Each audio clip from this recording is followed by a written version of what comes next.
நாட்டுக்காக சுதந்திரத்திற்காக போராடி தன்னுடைய தன்னுடைய சொத்துக்களை எல்லாம் நம்ம மோதிலால் நேருவும் ஜவஹர்லால் நேருவும் நாட்டுக்காக தந்ததை எல்லாம் இந்திரா காந்தி அவர்களும் நாட்டுக்காக தந்திருக்கிறார்கள்.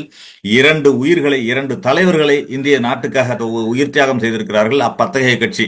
அவர்களை பற்றி தெரியும்.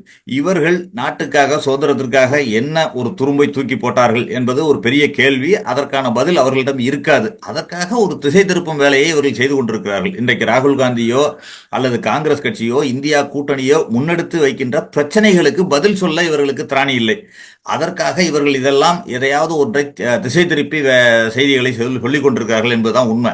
நீங்க அவரையே கூட ராகுல் காந்தியை ஒரு தொகுதியில பதவியை பறிச்சிங்க. இந்த அதானி பிரச்சனை வந்ததுனால தான் ஒரு தொகுதியில பதவியை பறிச்சாங்க. அவசர அவசரமா பதவி பறிச்சாங்க. ஆனா நாட்டு மக்கள் 2 தொகுதியில அவரை எம்பி ஆக்குனாங்க. அதே மாதிரி அவருடைய எம்பிக்கான வீட்டை பறிச்சிங்க. இன்னைக்கு எதிர்க்கட்சி தலைவருக்கான வீடாக அவருக்கு வந்திருக்கிறது.